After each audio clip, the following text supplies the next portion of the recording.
বলছিলাম ফাইনাল ম্যাচটাতে যদি ক্ষমতা অর্জন না হয় ফাইনালে বিশ্রাম থেকে শ্যাম পালন করতে হবে। ফাইনাল বেজা রোজাই হচ্ছে তার যৌবনকে দমন করার মাধ্যম। ক্ষমতা নাই বিবাহ করতে পাবে না, ক্ষমতা নেই বিবাহ করতে পাবে না, ক্ষমতার নাম বিবাহ। এই যে মেয়ে রাস্তাঘাটে ঘুরছে কেন? তার বাপের ক্ষমতা নেই, এই জন্য ঘুরতে পারে না, অসম্ভব। এরই নাম কাপুরুষ, এরই নাম কাপুরুষ, এরই নাম কাপুরুষ। ক্ষমতা নাই বলেই মেয়ে আজকে এসেছে গার্মেন্টসে কাজ করতে। ক্ষমতা নেই বলেই আজকে মেয়ে রাস্তাঘাটে ঘুরে। ক্ষমতা নেই বলেই স্ত্রী ছোট ব্লাউজ পরে রাস্তাঘাটে ঘুরে। ক্ষমতা ভিন্ন জিনিস। দেশের সরকার কি করছে ওটা তুলে রাখেন, আপনি নিজেরটা দেখুন আপনার অবস্থা কি। বলছিলাম এরই নামই ক্ষমতা। যদি ক্ষমতা না থাকে বিবাহ করতে হবে না। মধ্যখানে আপনাকে দুটা কথা শোনাই, এরপরে আমি যাব সামনের দিকে। প্রথম কথা হচ্ছে এই, আপনি বুঝতে পারছেন না ক্ষমতা কাকে বলে। বাপের নাম ক্ষমতা, বাপকে ক্ষমতা বলে। বাপ কাকে বলে? পিতা কাকে বলে? 1 মিনিট পিতা আগে দেখাই, তারপরে সামনে বাড়বো। আগে পিতা দেখাই, পিতা কাকে বলে। এটা আপনি পিস টিভিতে দেখেছেন, আমি অবগত। এটা আপনি একাধিক দিন মোবাইলে শুনেছেন, আমি অবগত। এরপরে আপনাকে আমি নতুন ভাবে দেখাতে চাই। আয়েশা রাদিয়াল্লাহু তাআলা আনহা বলেন, আমি সফর থেকে আসছিলাম, গলার হার হারিয়ে গেল, খুঁজে পায় না। জনগণ আটকা পড়ল, পানি নেই, অজু করতে পারে না, নামাজ সালাত আদায় করতে পারে না। জনগণ বড় বিপদে। জনগণ আমার আব্বাকে গিয়ে বলল, হালান্তা তালাম, আপনি কি জানেন আপনার মেয়ে কি ঘটিয়েছে? আবু বকর সিদ্দিক লাফ দিয়ে উঠে বলছেন, কি হয়েছে? আমার মেয়ে কি করেছে? আপনার মেয়ে গলার হার হারিয়েছে, খুঁজে পাওয়া যায় না, যেতেও পারি না, পানিও নেই, অজু করতেও পারি না। এই কথা শুনে একবারে ক্ষেপে মেয়ের কাছে আসলেন। আয়েশা রাদিয়াল্লাহু তাআলা আনহা বলেন, ফালাকাদানি লাকদাতান শাদীদা। আবু বকর সিদ্দিক রাদিয়াল্লাহু তাআলা আনহু আমার কোমরের উপরে এত জোরে একটা কিল মারলেন। ওই সময় আমার স্বামী আমার উরু রানের উপরে মাথা দিয়ে না ঘুমালে আমি মায়ের কারণে দূরে সরে যেতাম। তিনি এত জোরে মারলেন। একটু যিনি মারলেন ইনি হচ্ছেন আবু বকর সিদ্দিক রাদিয়াল্লাহু তাআলা আনহু। সারা পৃথিবীবাসীর জেনে রাখা দরকার যে নবী রাসূল ব্যতীত সবচেয়ে দামি মানুষ হচ্ছেন আবু বকর সিদ্দিক রাদিয়াল্লাহু তাআলা আনহু। পৃথিবীবাসীর জেনে রাখা উচিত নবী রাসূল ব্যতীত পৃথিবীর সবচেয়ে দামি মানুষ হলেন আবু বকর সিদ্দিক রাদিয়াল্লাহু তাআলা আনহু। এরপরে জেনে রাখা উচিত মা হাওয়া থেকে নিয়ে কিয়ামত পর্যন্ত যত নারী এসেছে, যত নারী আছে, যত নারী আসবে, সবার চেয়ে দামি মহিলা হচ্ছেন আয়েশা রাদিয়াল্লাহু তাআলা আনহা। যদি কেউ বলতে চাচ্ছেন সবার চেয়ে দামি হচ্ছেন খাদিজা, সর্বমূলে আলোচনার শেষ সিদ্ধান্ত ফাতেমার চেয়ে দামি মহিলা আয়েশা, মারিয়ামের চেয়ে দামি মহিলা আয়েশা, আসিয়ার চেয়ে দামি মহিলা আয়েশা, খাদিজার চেয়ে দামি মহিলা আয়েশা। মা হাওয়া থেকে নিয়ে কিয়ামত পর্যন্ত যত নারী এসেছে, যত নারী আছে, যত নারী আসবে, সবার চেয়ে দামি মহিলা হলেন আয়েশা রাদিয়াল্লাহু তাআলা আনহা। এবার আয়েশার উরু রানের উপরে মাথা দিয়ে যিনি ঘুমিয়ে আছেন ইনি হচ্ছেন মুহাম্মদ সাল্লাল্লাহু আলাইহি সাল্লাম। আপনার জেনে রাখা ভালো, নবী রাসূল জনগণ নির্বিশেষে পৃথিবীতে সবচেয়ে দামি মানুষ হচ্ছেন মুহাম্মদ সাল্লাল্লাহু আলাইহি সাল্লাম। এবার আপনি দেখুন, সবচেয়ে বড় মানুষে মারলেন, সবচেয়ে বড় মহিলাকে মারলেন, সবচেয়ে বড় মানুষের সামনে মারলেন, খোলা মাঠে মারলেন, দিন দুপুরে মারলেন, প্রায় 1400 মানুষের সামনে মারলেন, জামায়ের সামনে মারলেন, পূর্ণ যুবতী মেয়েকে মারলেন, বিবাহদারী মেয়েকে মারলেন, সবচেয়ে বড় মানুষে মারলেন, সবচেয়ে বড় মহিলাকে মারলেন, সবচেয়ে বড় মানুষের সামনে মারলেন, খোলা মাঠে মারলেন, দিন দুপুরে মারলেন, প্রায় 1400 মানুষের সামনে মারলেন, বিবাহদারী মেয়েকে মারলেন, পূর্ণ যুবতী মেয়েকে মারলেন, জামাইয়ের সামনে মারলেন, পৃথিবীর সবচেয়ে বড় মানুষে মারলেন, সবচেয়ে বড় মহিলাকে মারলেন, সবচেয়ে বড় মানুষের সামনে মারলেন, খোলা মাঠে মারলেন, দিন দুপুরে মারলেন, প্রায় 1400 মানুষের সামনে মারলেন, জামাইয়ের সামনে মারলেন, পূর্ণ যুবতী মেয়েকে মারলেন, বিবাহদারী মেয়েকে মারলেন। এত বড় বাপে এত বড় বেটিকে এত বড় মানুষের সামনে মেরে দিলেন। ভুল কোথায় গলার হার হারিয়ে গেছে বুঝতে পারেননি, এই জন্য মেরে দিলেন। আর আপনার মেয়েটা ঢং ঢং করে সারা দিন হেঁটে বেড়াচ্ছে, আপনি তাকে একটা ধমকও দিতে পারেন না। আপনি আবার বাপ, আপনার মতো কাপুরুষ বাপ, আপনার মতো কাপুরুষ বাপ, আপনার মতো কাপুরুষ বাপ বেঁচে থাকার চেয়ে মরে যাওয়া অনেক গুণে ভালো, অনেক গুণে ভালো। এরকম কাপুরুষ মাটির নিচে থাকবে এটাই ভালো উপরে থাকার চেয়ে। যে জাতির নেত্রী নারী, সে জাতির মাটির নিচে থাকা ভালো উপরে থাকার চেয়ে। বাংলাদেশ একটা আশ্চর্য বোকা দেশ, বাংলাদেশ একটা আশ্চর্য বোকা দেশ, যার বড় জন নারী, মেজ জন নারী, সেজ জন নারী, প্রায় সবই নারী। রাসূল সাল্লাল্লাহু আলাইহি সাল্লাম বলেছেন, লা ইয়াফলাহু কওমুন আল্লাহু আমরাহুম ইমরাতান। ওই জাতি পরিত্রাণ পেতে পারে না যে জাতির নেত্রী হচ্ছে নারী, ওই জাতি পরিত্রাণ পেতে পারে না, কখনো পাবে না, কখনো পাবে না যে জাতির নারী হচ্ছে নেত্রী। একজন মিম্বার যদি নেত্রী হয় নারী, একজন মিম্বার সারা দেশের উপরে গজব নাজিল হবে। মানুষ বুঝতে চায় না গজব কাকে বলে। তাই তো মুহাম্মদ সাল্লাল্লাহু আলাইহি সাল্লাম বলেছেন, 3টি গজব নাজিল হবে 3টি পাপের কারণে, 3টি গজব নাজিল হবে 3টি পাপের কারণে। 1, খাসফুন ভূমিকম্প হবে। 2, মাসখুন সন্ধ্যায় ছিল মানুষ, সকালে হবে শুকুর বানর, হবেই। 3, কাসফুন সর্ব ধরনের গজব নেমে আসবে। 20 টাকা কেজি চাউল 40 টাকা হলো, এরই নাম গজব। 30 টাকা লিটার তেল 100 টাকা হলো, এরই নাম গজব। বুঝতে পারছেন না? 200 টাকা শাড়ি হলো 1500 টাকা, এরই নাম গজব।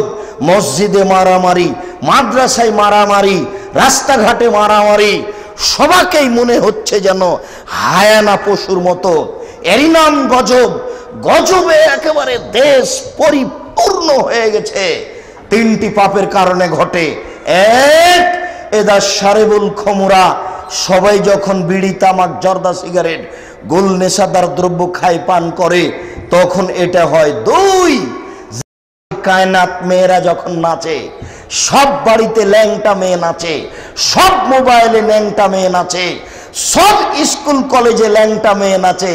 আরে বাপ নাকি কলেজের প্রিন্সিপাল, বাপ চেয়ারের উপরে বসে আছে, মাস্টার ডিগ্রি পাস মেয়ে ল্যাংটা হয়ে নাচে। বিবাহ হলে 7 ছেলের মা হতো, বাপ লজ্জা করে না, বাপ নাকি মাস্টার ডিগ্রি পাস, কলেজের প্রিন্সিপাল। ছি ছি, এই বিদ্যাকে কবর দিতে এসেছি যুবক, তুমি মনে রেখো, এই বিদ্যাকে কবর দিতে এসেছি।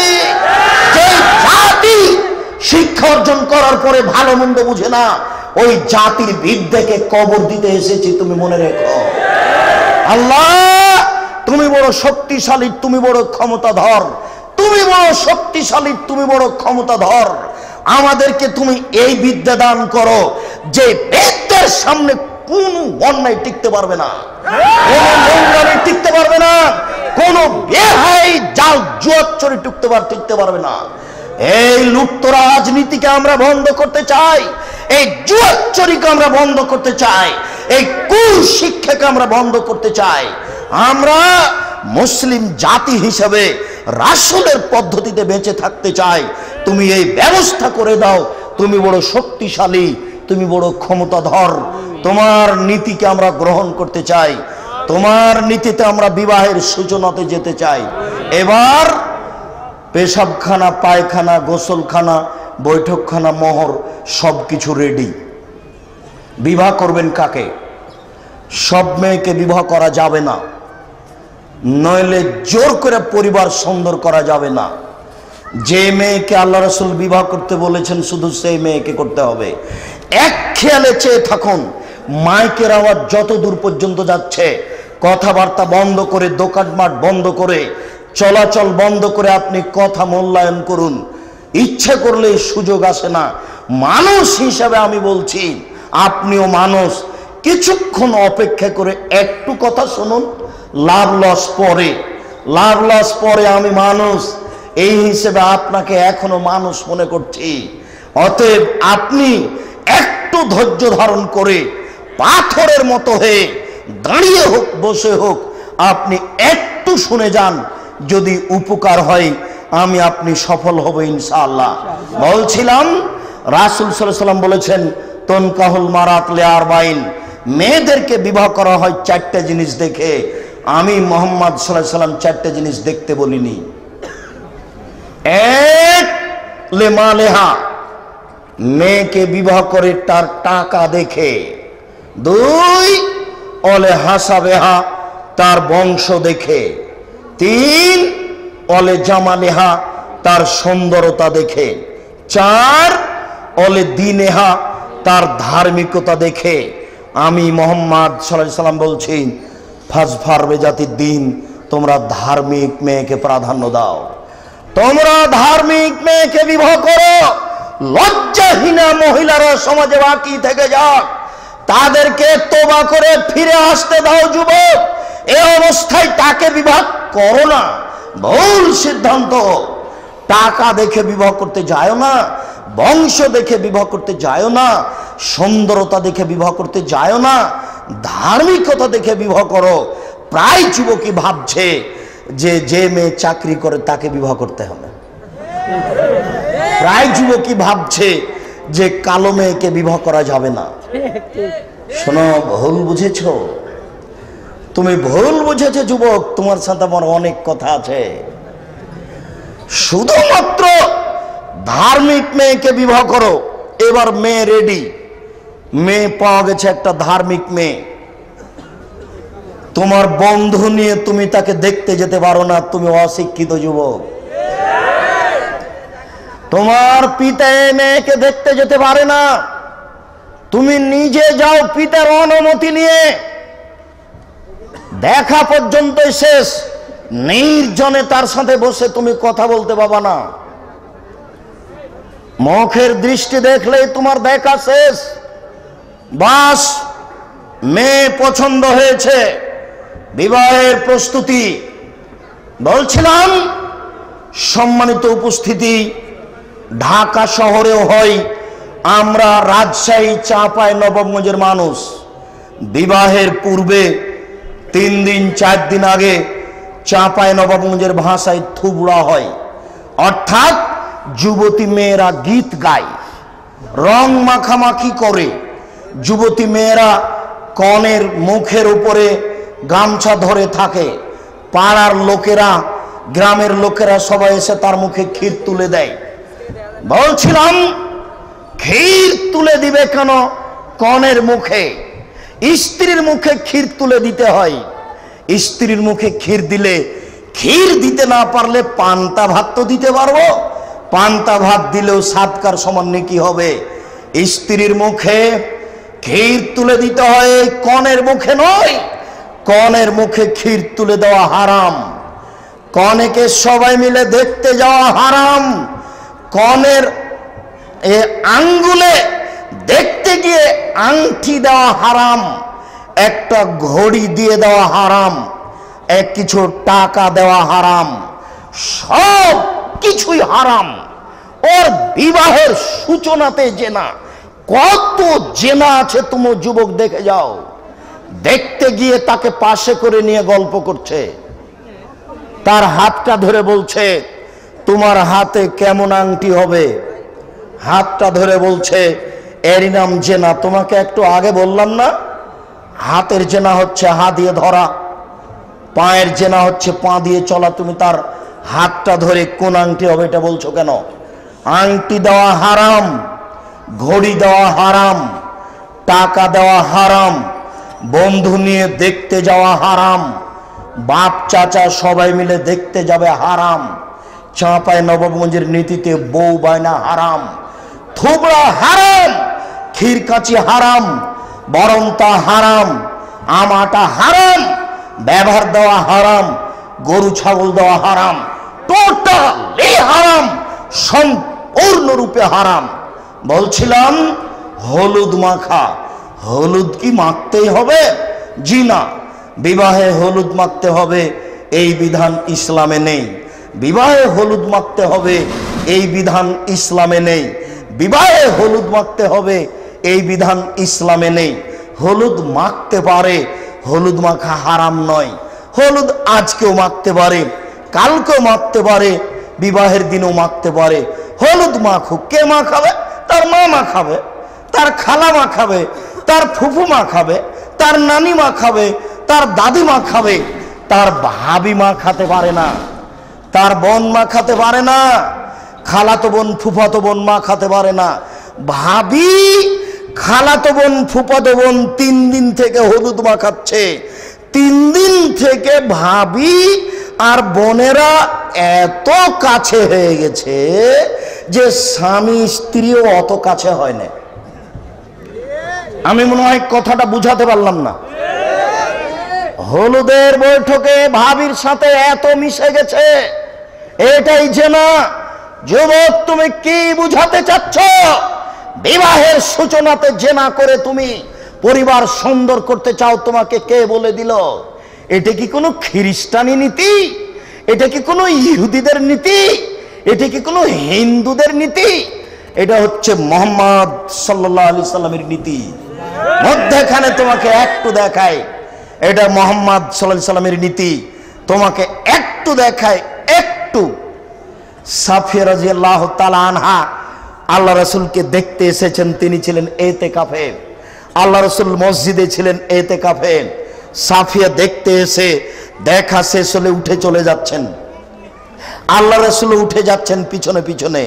ইতিমধ্যে 2 জন সাহাবী সাফিয়ার পিছনে পিছনে যাচ্ছে। তখন আল্লাহ রাসূল বলছেন, এই থামো, তোমরা সাফিয়ার পিছনে যাও না। তখন সাহাবীগণ বলছেন, আল্লাহ রাসূল, এটা কেমন হয়ে গেল? আমরা কি আপনার স্ত্রী সম্পর্কে কিছু ভাববো? আপনি কেন এই কথা বললেন? এটা কেমন হয়ে গেল? আমরা কি আপনার স্ত্রী সম্পর্কে ভাববো?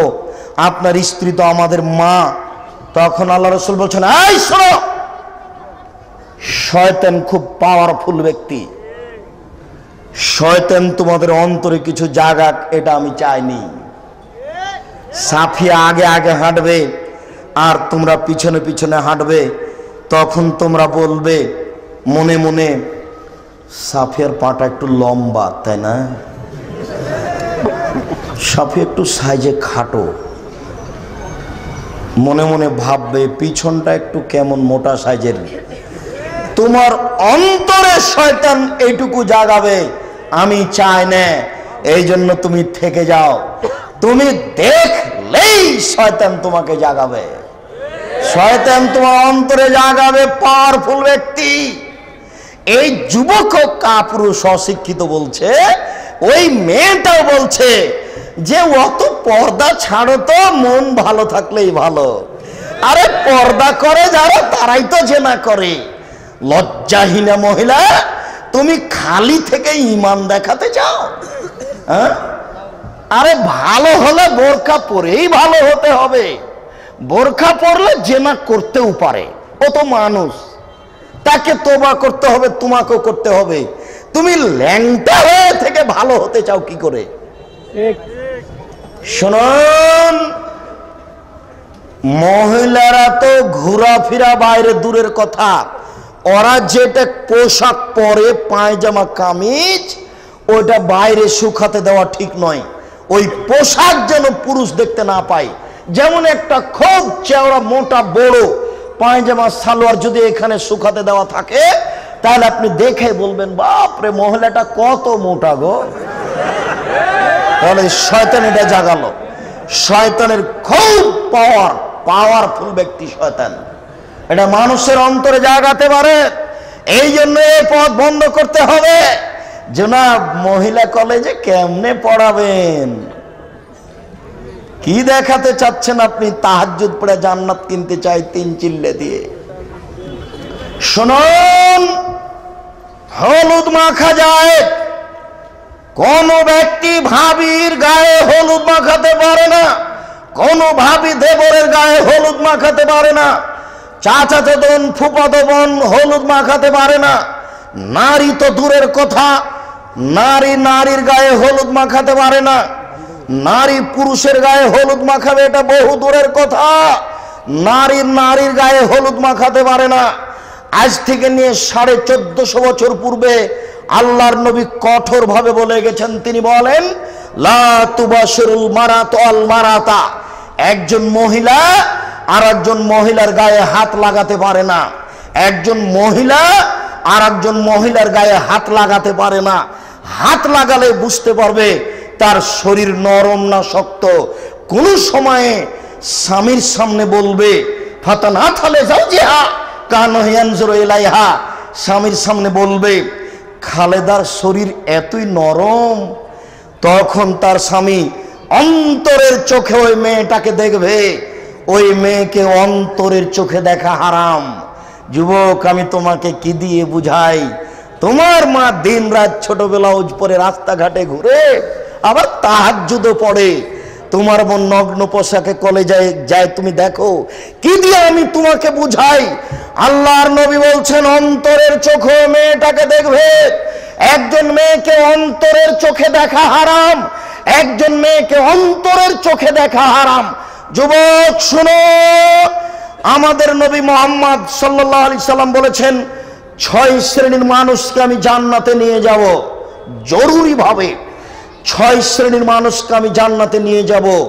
তার এক শ্রেণী হচ্ছে বেগানা নারীকে দেখে চক্ষু নিচু করে যারা।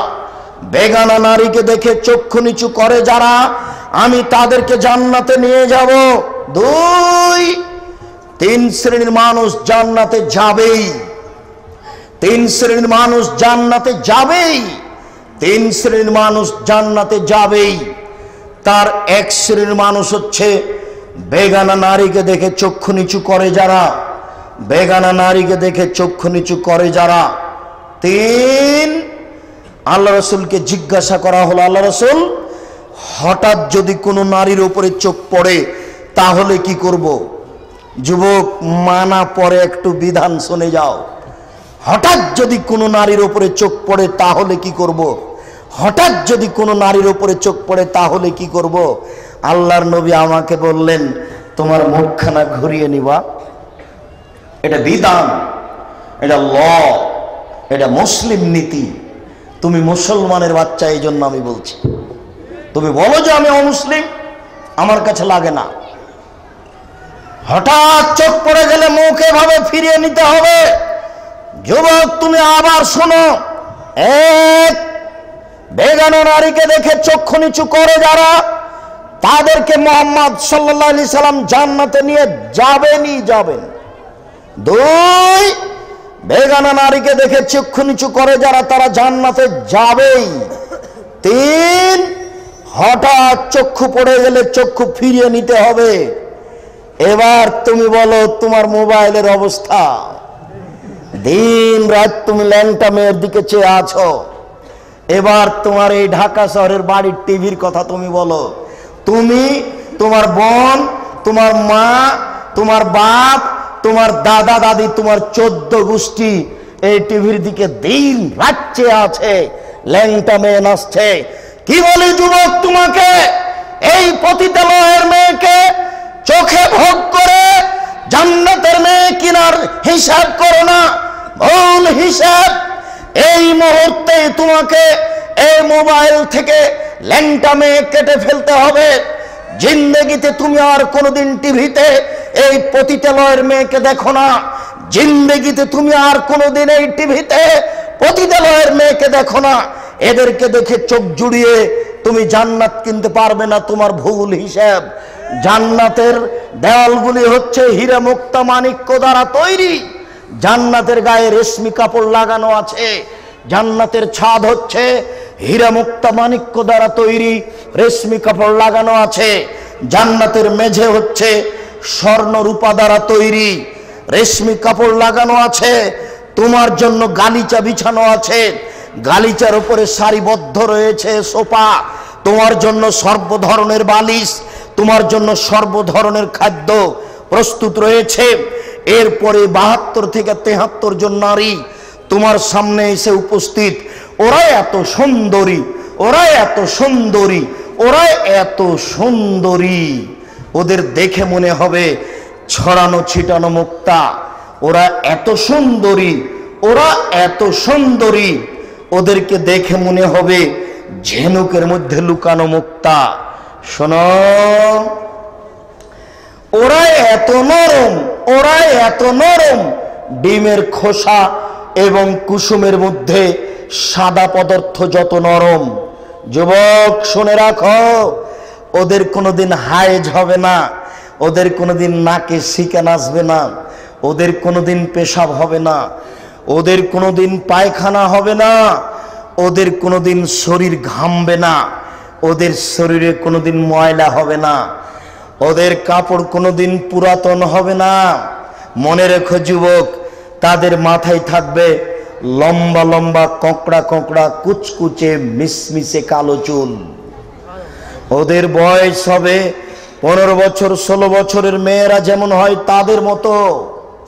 এই বয়সের বলছি না, এই বয়সের মেয়ে যেমন তারা হবে তেমন। এইরকম অবস্থায় হঠাৎ করে একজন মেয়ে এসে বলবে তোমার সামনে, আসসালামু আলাইকুম। তুমি বলবে ওয়ালাইকুম আসসালাম। তারপরে তুমি বলবে মানান্তি, তুমি কে? তখন তুমি বলবে, সে বলবে আনাল মাজিদা, আমি হচ্ছি বেশি অবশিষ্ট। তুমি তার মুখের দিকে তাকিয়ে দেখবে, তুমি তার মুখের দিকে তাকাতেই তোমার চেহারা তার গালে দেখতে পাবে। তার গাল ঝকঝক ঝকঝক করছে, এত স্বচ্ছ, এত পরিষ্কার। তোমাকে আমি কি দিয়ে বুঝাই? অতিরিক্ত নারী যদি এত সুন্দরী হয়, তাহলে আগে থেকে বসে আছে যারা, তারা কত সুন্দরী হবে। এরপরে তারা বলে বসবে, যদিচ এই গানটি সহিহ হাদিস দ্বারা প্রমাণিত নয়, কিন্তু সহিহ হাদিসের অনুকূলে থাকা আমরা বলে থাকি।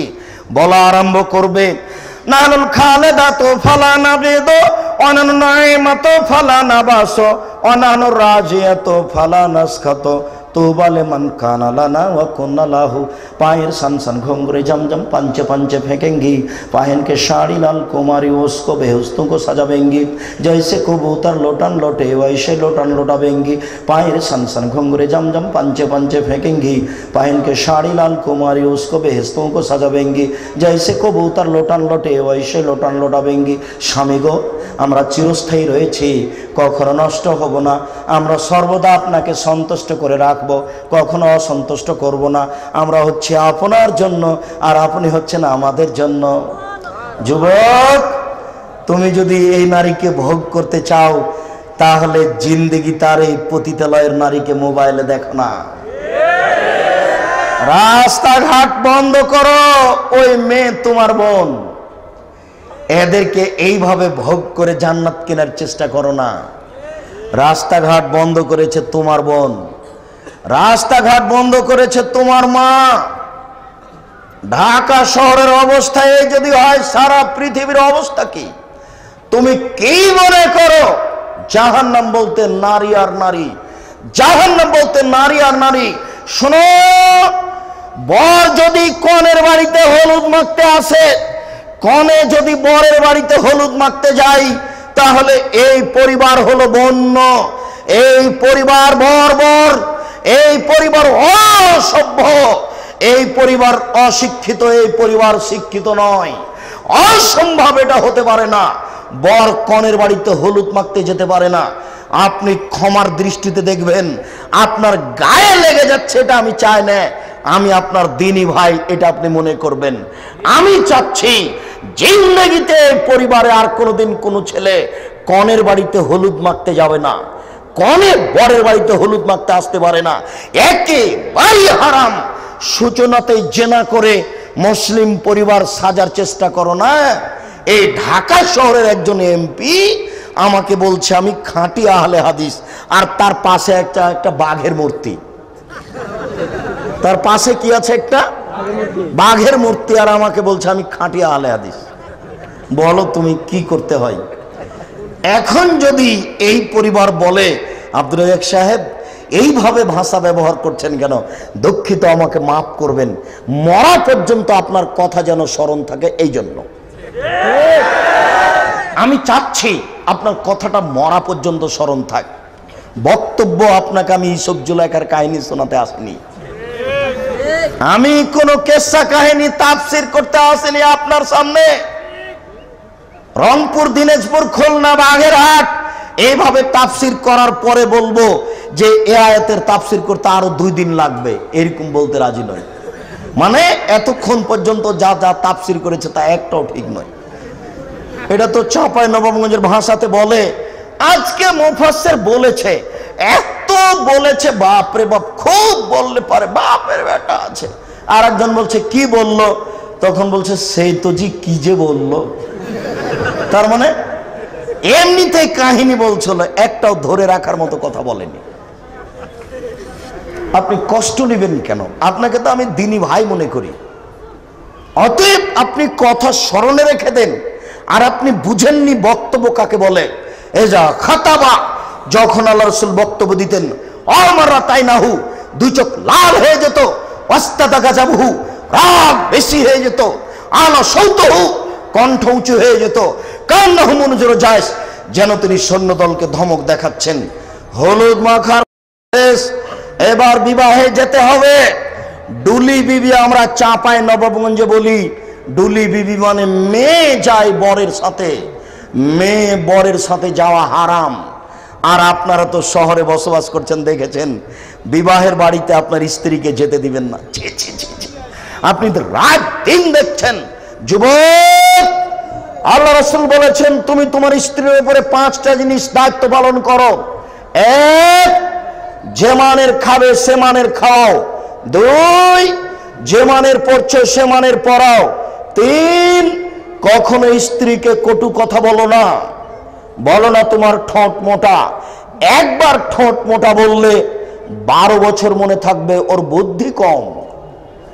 কখনো ভুলেও বলবেন না যে তোমার রং কালো, সব সময় বলবেন তুমি এত সুন্দরী, তুমি এত সুন্দরী, তোমার মতো সুন্দরী আমি নারী দেখি না।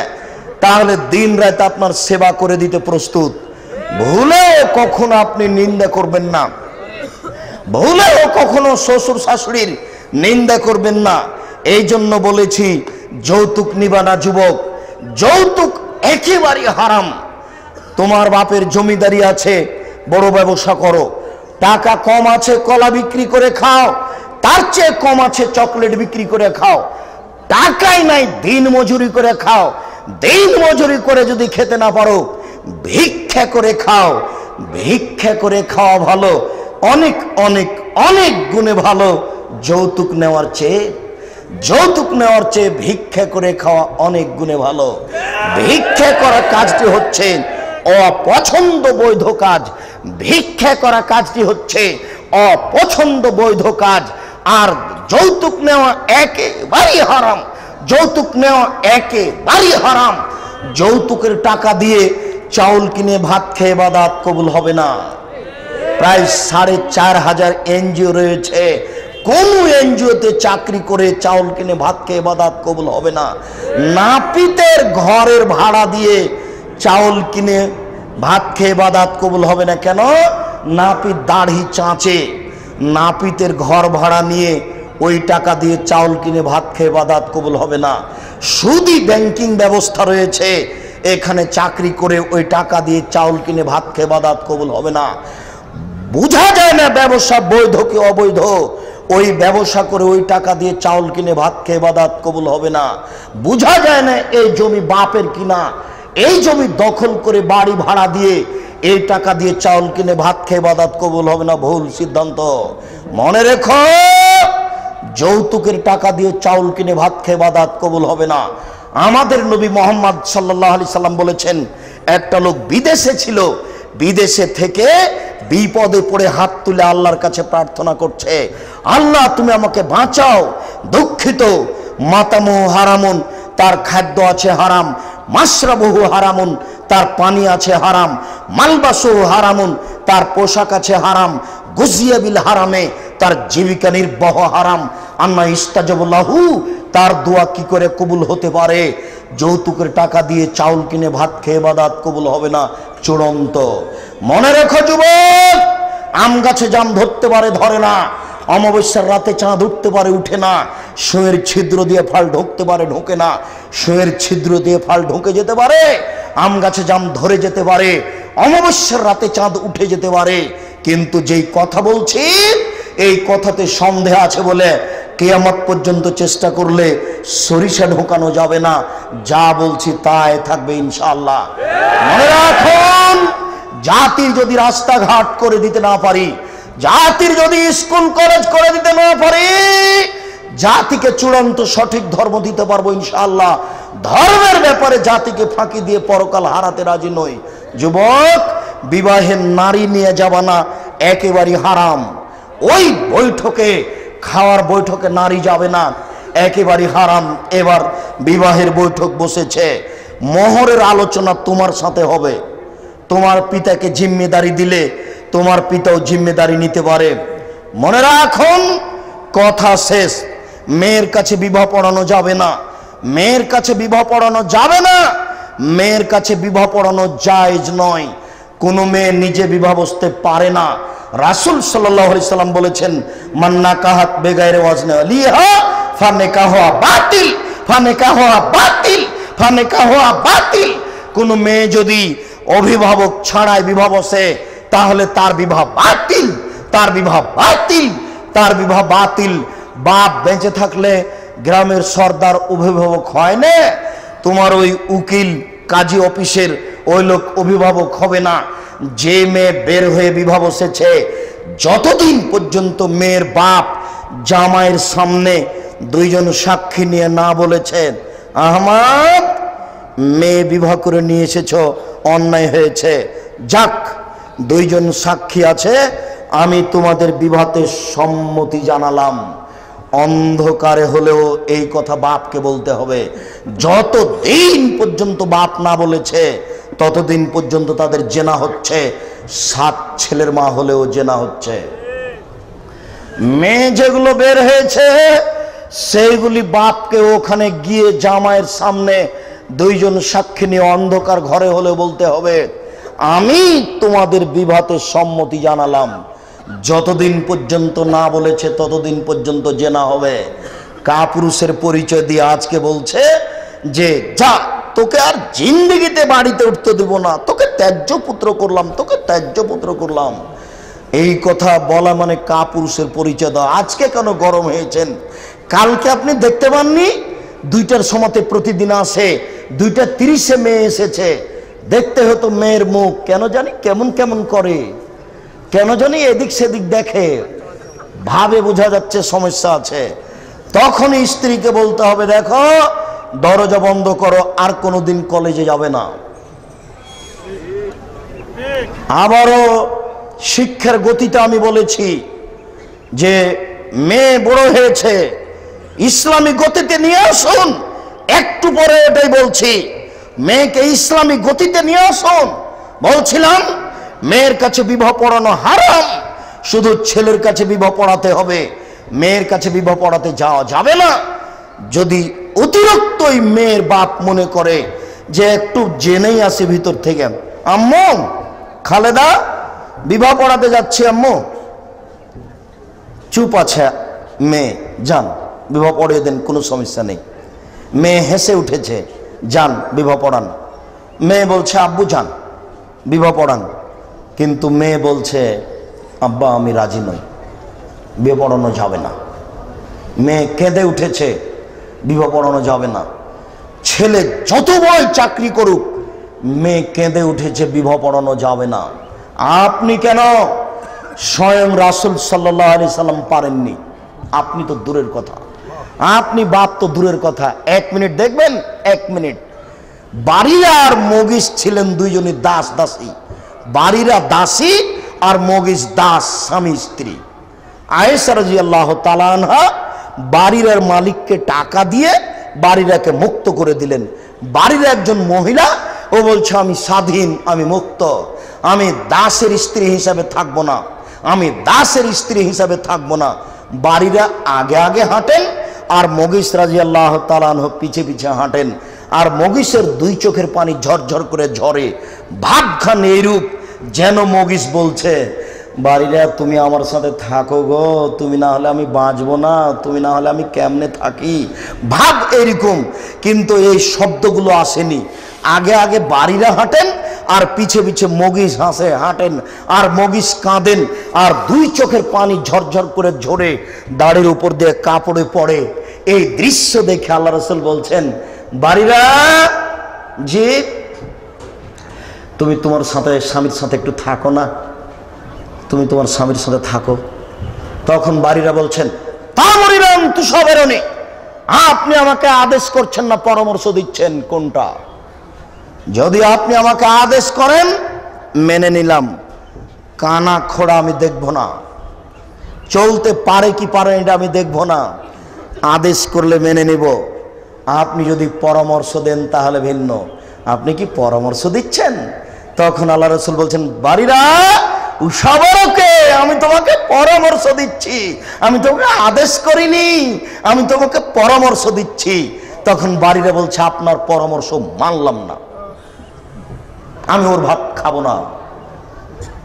কথাটা আমার বুঝতে পারলেন না? আপনাকে আমি কি দেখাতে চেয়েছি তা কি বুঝতে পেরেছেন? মুহাম্মদ সাল্লাল্লাহু আলাইহি সাল্লাম নিজে বিবাহ টিকাতে পারলেন না। বিবাহতে আদেশ চলে না, বিবাহ সম্মতিতে হয়। মেয়ে কেঁদে উঠেছে, বিবাহ পড়ানো যাবে না। মেয়ে নাকচ করেছে, বিবাহ পড়ানো যাবে না। মেয়ের অন্যের সাথে সম্পর্ক আছে, হারাম, আপনি ও কাজ করতে গেলেন কেন? মেয়েকে বুঝিয়ে ফিরিয়ে নিয়ে আসেন, না হলে ওই চোরটার সাথে বিবাহ দিয়ে দেন, এটাই ঠিক।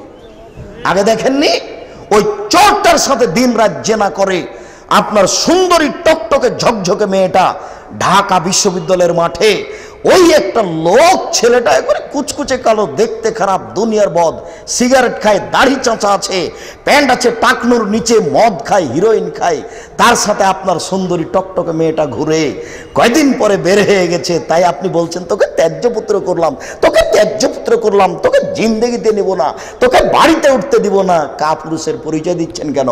সেদিন আপনি দেখতে পাননি? আজকে মেয়ে বের হয়ে গেছে বা যেতে চাচ্ছে, হয় বুঝিয়ে নিয়েছেন, না হলে ওই চোরটার সাথে বিবাহ দিয়ে দেন। দেরি করছেন কেন?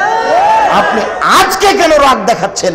এটা ভুল সিদ্ধান্ত। তাই একটু পরে বলছি, যাক আগে হবে খুতবা, এরপর হবে 3টা আয়াত, তারপরে আপনি বলবেন আমার মেয়ে খালেদা এত টাকা নগদ, এত টাকা বাকিতে তোমার সাথে বিবাহ বন্ধনে আবদ্ধ হতে রাজি, তুমি তাকে স্ত্রী হিসেবে গ্রহণ করো। ও বলবে গ্রহণ করলাম। গুরুত্বপূর্ণ কথা 3বার বলা যায়, আমার মেয়ে খালেদা এত টাকা নগদ, এত টাকা বাকিতে তোমার সাথে বিবাহ বন্ধনে আবদ্ধ হতে রাজি, তুমি তাকে স্ত্রী হিসেবে গ্রহণ করো। ও বলবে কাবিল, তো গ্রহণ করলাম। আমার মেয়ে খালেদা 3 লক্ষ নগদ, 5 লক্ষ বাকি, মোট 8 লক্ষ টাকার বিনিময়ে তোমার সাথে বিবাহ বন্ধনে আবদ্ধ হতে রাজি, তুমি তাকে স্ত্রী হিসেবে গ্রহণ করো। ও বলবে গ্রহণ করলাম, এর নাম বিবাহ। বিবাহ হয়ে গেছে। এরপরে পিতা বা মুরব্বী বলবেন, আমরা তোমাদের দাম্পত্য জীবনের জন্য আল্লাহর কাছে দোয়া করি, আল্লাহ তোমাদের দাম্পত্য জীবন সুখী করুক, আল্লাহুম্মা আমিন। এরপরে বলবেন, বারাকাল্লাহু লাকা ওয়া আলাইকা ওয়া জামা বাইনাকুমা ফি খায়র, বারাকাল্লাহু লাকা ওয়া আলাইকা ওয়া জামা বাইনাকুমা ফি খায়র, বারাকাল্লাহু ওয়া আলাইকা ওয়া জামা বাইনাকুমা ফি খায়র। এরপরে বলবেন, সুবহানাকা আল্লাহুম্মা ওয়া বিহামদিকা আশহাদু আল্লা ইলাহা ইল্লা আনতা আস্তাগফিরুকা ওয়া আতুবু ইলাইক। বিবাহের বৈঠক শেষ। বর এখন তুমি দাঁড়িয়ে বলতে পাবা না অলিমার দাওয়াত, সাবধান। এখন তুমি বলতে পাবা না যে আপনারা একটু মিঠাই খেয়ে যান।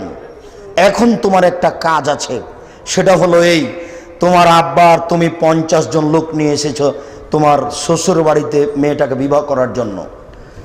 মেয়ের বাপের 1টা টাকা খরচ হবে বিবাহতে, এটা শরীয়তে বোঝা যায় না। আমি মনে হয় বুঝাতে পারলাম না। মেয়ের পিতার 1টা টাকা খরচ হবে বিবাহতে এটা বোঝা যায় না। অতএব চুপে চুপে 50,000 টাকা বা 1 লাখ টাকা শ্বশুরের হাতে গোপনে দিয়ে বললো, আব্বা এটা খরচ হিসেবে ব্যবহার করিয়েন। পারবো না? কাপুরুষ তুমি যৌতুক নিলে কেন? যৌতুক নিয়েছো কেন? এতজন মানুষ যেখানে খেতে এসেছ, তো এই খাওয়া খরচ তো আল্লাহ রসুলের পক্ষ থেকে বোঝা যায় না। কথা মনে হয় আমার বুঝতে পারলেন না। তোমার পিতা মেয়ে নিয়ে যাক, খাওয়া হবে তোমার আব্বার বাড়িতে, ওর নাম অলিমা।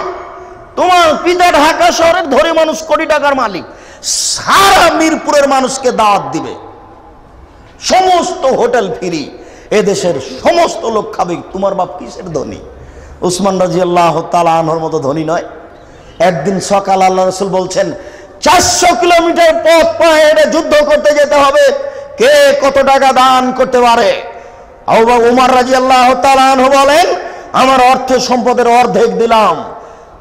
আবু বকর সিদ্দিক রাদিয়াল্লাহু তাআলা আনহু বলেন, আল্লাহ রাসূল আপনাকে আর আল্লাহকে বাড়িতে রেখে সবই দিলাম, কিছুই নাই বাড়িতে, 2 টাকা হবে মনে হয়, 1 টাকা।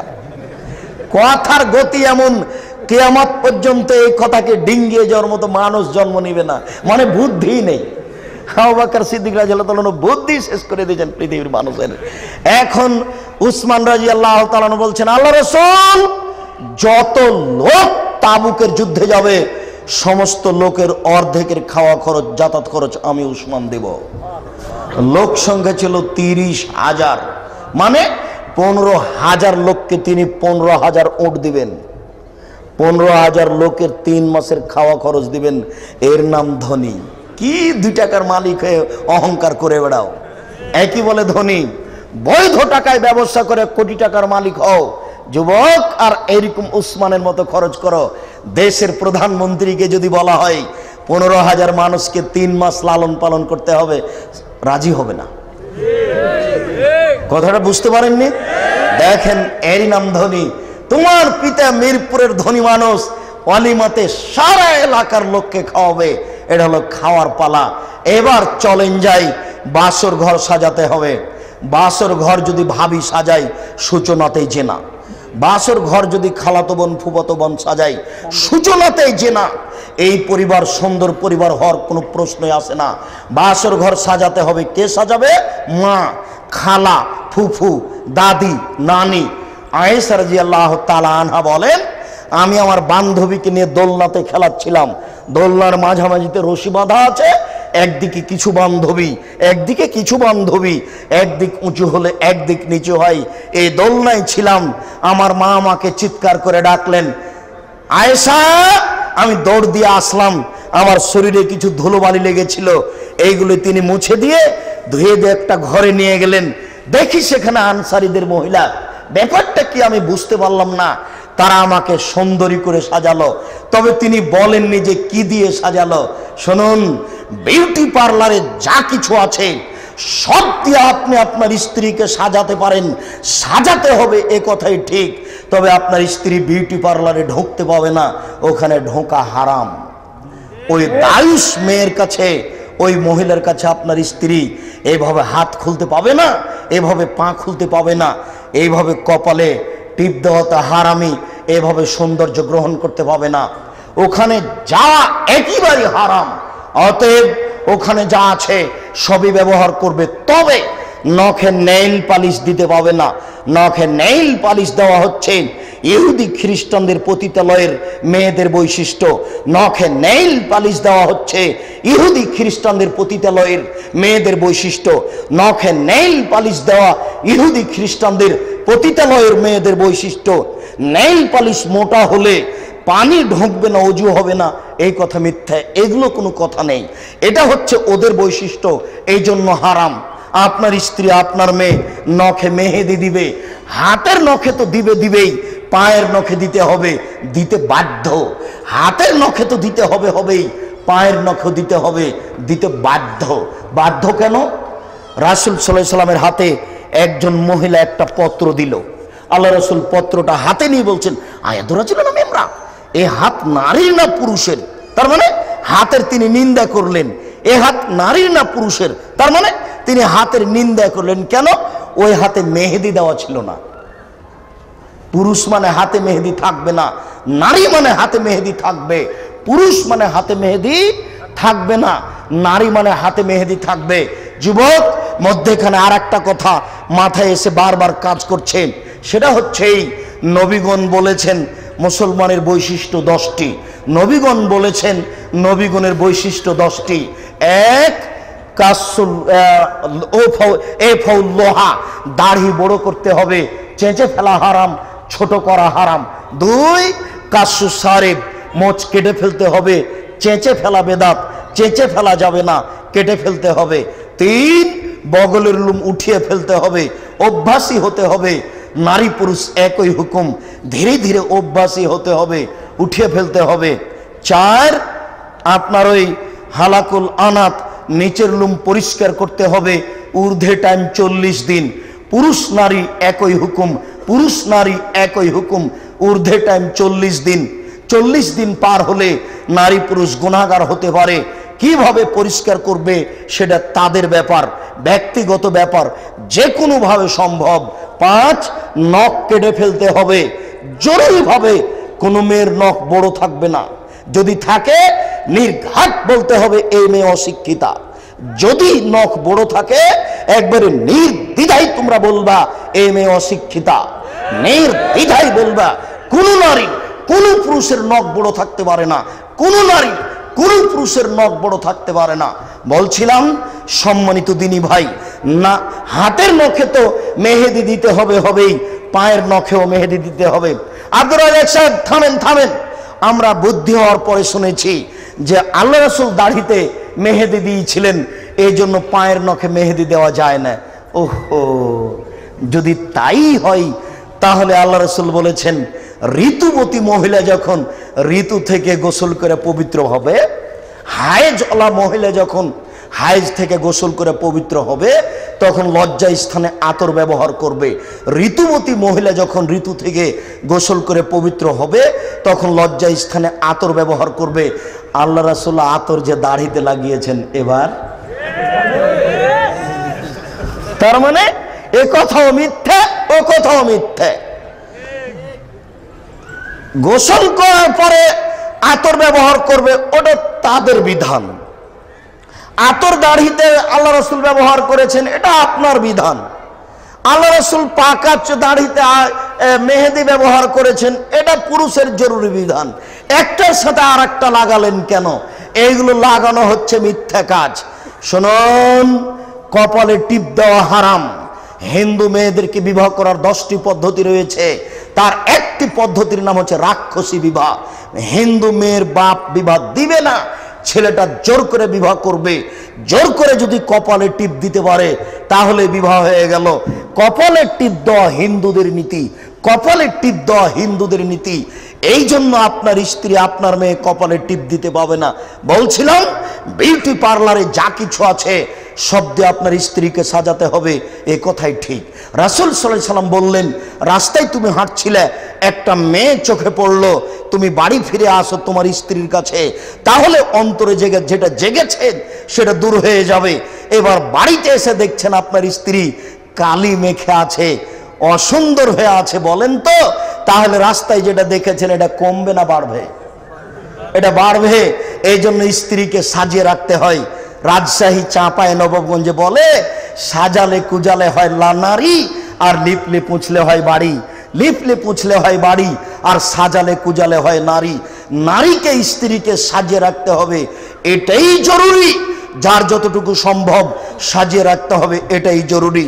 বাসর ঘরে স্ত্রীকে সাজাতে হবে, মিঠাইয়ের ব্যবস্থা থাকবে, এরপরে মাথায় হাত দিয়ে দোয়া পড়তে হবে, এরপরে 2 রাকাত সালাত আদায় করতে হবে, এরপরে দোয়া হবে, এরপরে পারিবারিক জীবনে যেতে হবে, দাম্পত্য জীবনে।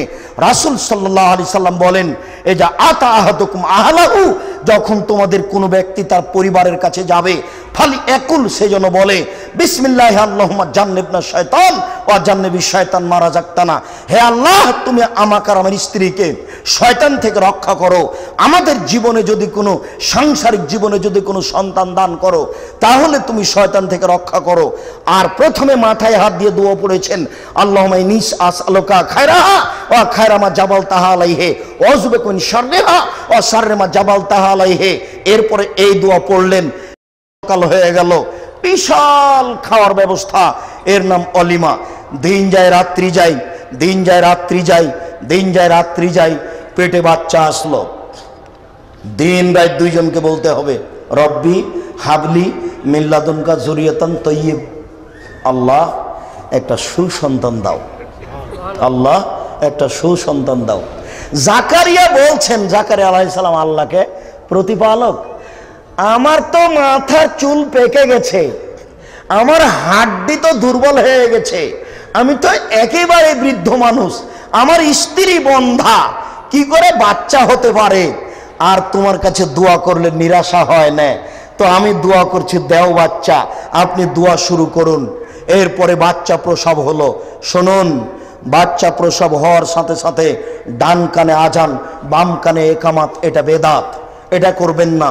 বাচ্চার পাশে আজান দিবেন, আজান জোরে দিতে হবে, এটা নয়। হায়ালাস সালাহ হায়ালাল ফালাহ ছেড়ে দিতে হবে, এটা নয়। বাইরে দিতে হবে, এটা নয়। মা হোক, চাচি হোক, খালা হোক, ফুফা হোক, দাদা হোক, দাদি হোক, নানা হোক, নানি হোক, যে হোক, আজান দিল। এরপরে একজন জ্ঞানী গুণী পরহেজগার মানুষের কাছে নিয়ে যাবেন, চাচা আমার বাচ্চারা একটু তাহনিক করে দেন, দোয়া করে দেন। ছেলে মেয়ের জন্য মুরব্বির কাছে, আলেম ওলামার কাছে দোয়া নিতে হয়। এবার চাচা বা চাচি বা কোনো পরহেজগার মানুষ একটা খেজুর দাঁতে খুব ভালো করে চাবিয়ে বাচ্চার মুখের ভিতর দিকে দিয়ে দিবে, এর নাম তাহানিক। এরপরে দোয়া দিয়ে দিবে আইজাকুমুল্লাহ বিকালিমাতিল্লাহি তাম্মা মিন কুল্লি শাইতানিন হাম্মা ওয়া মিন কুল্লি আইনিন লাম্মা। এরপরেও আনাস রাদিয়াল্লাহু তাআলা আনহু বলেন, আমার মা একটা চাদর দুই টুকরা করে অর্ধেক পরালেন, অর্ধেক গায়ে দিলেন, রাসূলের কাছে নিয়ে গেলেন। রাসূলের কাছে নিয়ে গিয়ে বলছে হাজা খোয়াইদেম কাফাদুল্লাহু, এই যে আনাস আপনার ছোট খাদেম, আপনি তার জন্য দোয়া করেন। তখন আল্লাহ রাসূল বললেন আল্লাহু মাকসির মালাহু ওয়ালাদাহু ওয়াতিল উমরাহু ওয়াগফির লাহু ওয়ারহামহু ওয়া বারিক লাহু ফিমা রাযাকতাহু।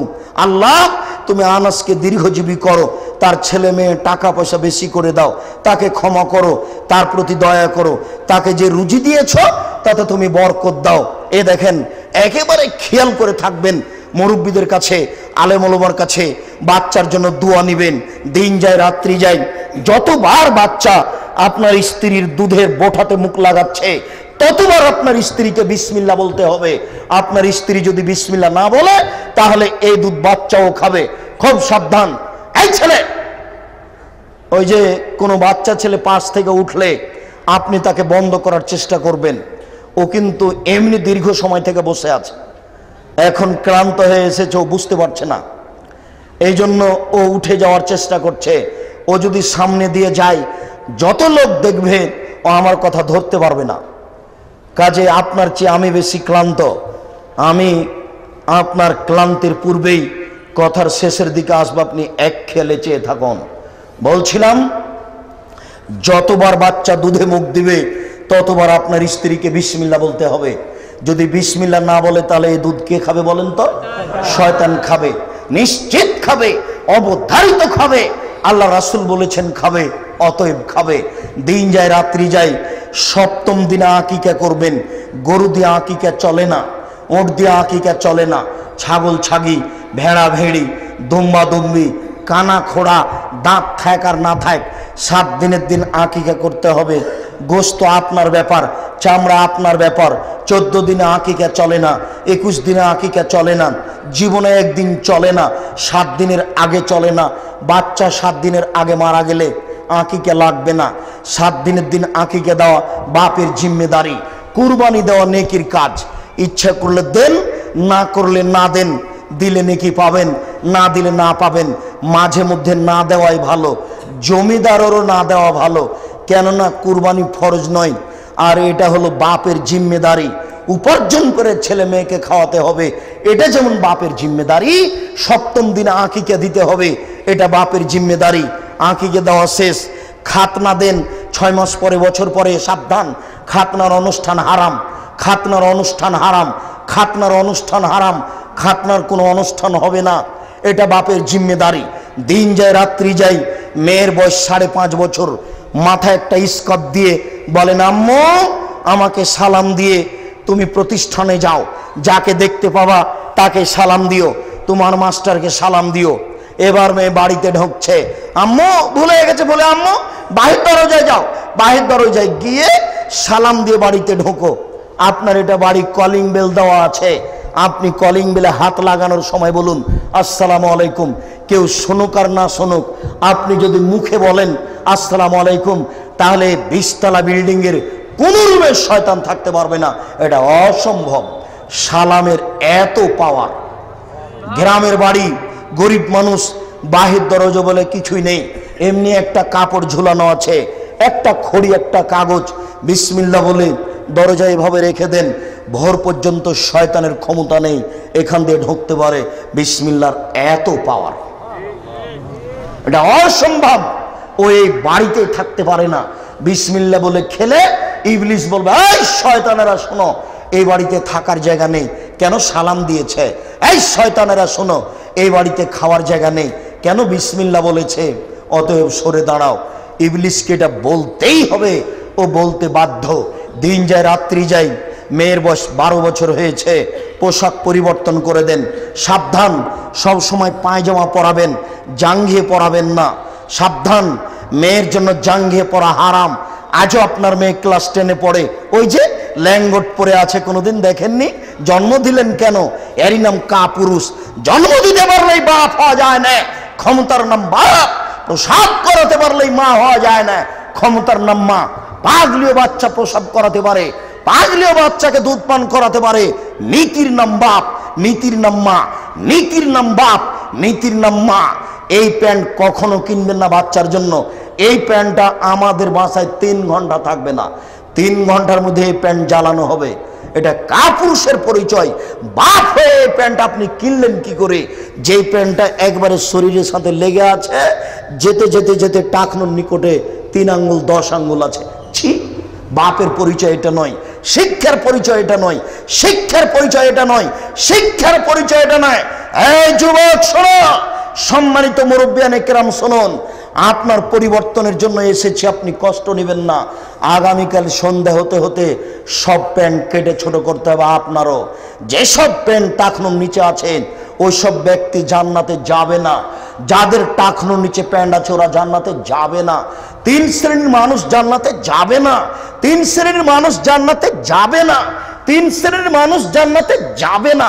তার 1 শ্রেণীর মানুষ হচ্ছে যাদের প্যান্ট, লুঙ্গি, পায়জামা টাকনোর নিচে থাকে, ওরা জান্নাতে যাবে না। মুসলিম কি দিয়ে বুঝায় আপনাকে ধর্মকর্ম? কেমনে বলবো যে এটা বাপ? কি করে তিনি এই প্যান্টটা কিনে আনলেন? কি করে তিনি এই গেঞ্জি কিনলেন যাতে আছে প্রজাপতি? কি করে তিনি মেয়ের জন্য এই আপনার ফরাকটা কিনলেন যাতে আছে পাখি? কি করে তিনি এই আয়নাটা কিনলেন যে আয়নাটা হচ্ছে মাছের আকৃতিতে? বুঝতে পারলেন না মনে হয়? কি করে আপনি এই জগটা কিনলেন যে জগের একদিকে আছে বাঘের আকৃতি? কি করে আপনি এটা কিনলেন? আমরা ওটা পেশাবের জন্য ব্যবহার করব না ইনশাআল্লাহ, বলে রাখলাম। এটা আমরা পেশাবখানা তো রাখবো না, মনে কিছু নিয়েন না। আপনি আমার দিনী ভাই, আপনাকে সম্মান করতে এসেছি, অসম্মান করতে আসিনি, আপনি ভুল বুঝিয়েন না। কার্টনের কোনো পোশাক আমরা কিনি না, আজও দেশে বেঁচে আছে। মেয়ের বয়স 14 বছর, একবারে জোরালো পোশাক দিবেন। জমি জায়গা বেশি আছে, দামি মোজা পরবে আপনার মেয়ে, দামি জামা কাপড় পরবে, দামি পা মোজা পরবে, দামি স্যান্ডেল পরবে, আর দামি একটা কালো চশমা চোখে দিয়ে কলেজে যাবে। রাস্তার লোক দেখে বলবে সম্ভ্রান্ত পরিবারের মেয়ে কলেজে যাচ্ছে। শুনুন, এবার আপনার মেয়ের বন্ধু বাড়িতে এসেছে একটা গাইড বই নিতে, তখন আপনার মেয়ে বলছে, আব্বু। কি আম্মু? ওই যে আমার বন্ধু এসেছে, একটু বাইরে বসতে দেন, চা দিয়ে আসেন, এই গাইডটা দিয়ে আসেন। এই গাইডটা নেওয়ার জন্য এসেছে। বুঝতে পারেননি কথা? পিতে চা দিবেন, গাইড বই দিবেন, বসতে দিবেন, এরপরে গাইড বই নিয়ে চলে যাবে, আর ছেলেটা বলবে বাপের বেটি আছে রে, ভালো। ভেবেছিলাম যে কলেজে পর্দা করে আসে, বাড়িতেও পর্দা করে, একাই ঢোল, সারা দেশে পিটে বেড়াবে, যেখানে ইচ্ছা সেখানে বলবে, সুযোগ হলে বলবে। কয়দিন পরে দেখা যাবে যে বিবাহের লাইন লেগেছে। যদি বিক্রেতা বিবাহ দিতে না চাই, তখন ছেলের বাপ বলবে কত টাকা লাগবে, কয় লক্ষ টাকা লাগবে, ওই মেয়েকে আনতেই হবে। আর যদি বোরখা পরে গেছে, ঢং ধরে গেছে কলেজে, এবার বাড়িতে এসেছে, বন্ধু এসেছে গাইড বই নিতে, ক্লাস ফ্রেন্ড, তখন দরজা থেকে বলছে ভাইয়া আসো, ভাইয়া আসো। ভাইয়াকে নিয়ে ভিতরে বসতে দিল, চা দিল, চা পান করার পরে বলছে যে ভাইয়া একটু দেরি করো, আম্মু খানা পানি রেডি করছে, খানা পানি খেয়ে যায়। তারপরে গাইডটা দিয়ে বলছে ভাইয়া আবার আসিও, তুমি আসলে তোমার সাথে কথা বলতে ভালো লাগে। এবার ছেলেটা গাইড বই নিয়ে বাইরে বের হয়ে বলছে তোকে চিনেছি রে, তুই মুনাফিক, তুই কলেজে ছিলে একরকম, বাড়িতে ছিলে একরকম, তোকে চিনেছি, তুই মুনাফিক, যেখানে যাবে সেখানে। ওই মেয়ের কথা বল, ছাড়ো, ওর বাড়িতে আমি গিয়েছিলাম, দেখেছেন, ওই একাই ঢোল, সারা দেশে পিঠে বেড়াবে। ও যে খারাপ এ কথার কাউকে বলা লাগবে না। এই মাপে মেয়ে গড়ে তুলুন। সম্মানিত উপস্থিতি, আপনার বসে থাকা দেখে আমি খুবই খুশি। মনে হচ্ছে যে সকাল পর্যন্ত বলতে হবে, কিন্তু দুঃখিত, আমি আসলে ক্লান্ত বোধ মনে করছি। বহু পথ আছে, রাজশাহী যেতে হবে, ক্লাসে উপস্থিত হতে হবে, সকালে দিনাজপুর যেতে হবে, দিনাজপুরে 2টা নাকি প্রোগ্রাম শুনছি। আল্লাহ তুমি রহম করো, মনে কিছু নিয়েন না। আপনাদের বসে থাকার উপরে এবং শোনার উপরে আমি খুবই আনন্দিত হয়েছি। আল্লাহ তুমি সর্বশক্তিমান। গভীর রাত তোমার দরবারে আমরা বড় আশাধারী হয়ে বলছি, আসলে তুমি সর্বশক্তিমান। আমরা মানুষ, আমাদের ভুল ত্রুটি হতেই পারে, তুমি বড় শক্তিমান, শক্তিশালী। তুমি একটু দয়া করো, তুমি তোমার বিশেষ দয়া দিয়ে আমাদেরকে সুন্দরভাবে চলার তৌফিক দান করো। আমাদের পরিবার তুমি সুন্দর করার সুযোগ করে দাও, তুমি আমাদের পরিবারকে ভালো করার তৌফিক দান করো। এ দাবি, এ দাওয়া, এ দোয়া তোমার দরবারে রেখে আজকের সংক্ষিপ্ত আলোচনা এখানে শেষ করছি। শুনুন, আমরা চিরদিন থাকবো না। আব্দুল্লাহ বিন ফজল সাহেব চলে গেছেন, 4 ঘন্টা থেকে 8 ঘন্টা বক্তব্য দিতেন। তার মানে আমরা যতই বলি কালকে আমরা চলে যাব। আমাদের যেগুলো টুটা ফাটা ভাঙাচোরা কলম আছে, লিখা, এগুলি মূল্যায়ন করবেন। বিশেষভাবে এখন যে বইটা নতুন বের হয়েছে উপদেশ, আমার জীবনে যা আমি বলেছি মোটামুটি এই বইয়ে আছে। উপদেশ বইটা আপনার 120 টাকা সম্ভবত নিবে, এটা আপনি নিয়ে যান, স্টেজে আছে বা পিছনে আছে, সংগ্রহ না করে কেউ যাবেন না। আর তাফসিরের বইটা নিয়ে যাবেন, তাওজিহুল কোরআন। অন্যান্য বই কে বড় লাভবান, কে বড় ক্ষতিগ্রস্ত আদর্শ নারী পরিবার, সেগুলি সংগ্রহ করুন। এখানে আছে সকল দিনই ভাই বোনকে বইগুলি সংগ্রহ করার অনুরোধ রেখে আজকের সংক্ষিপ্ত আলোচনা এখানে শেষ করছি। সুবহানাকাল্লাহুম্মা ওয়া বিহামদিকা আশহাদু আল্লা ইলাহা ইল্লা আনতা আস্তাগফিরুকা ওয়া আতুবু ইলাইক। আসসালামু আলাইকুম ওয়া রাহমাতুল্লাহ।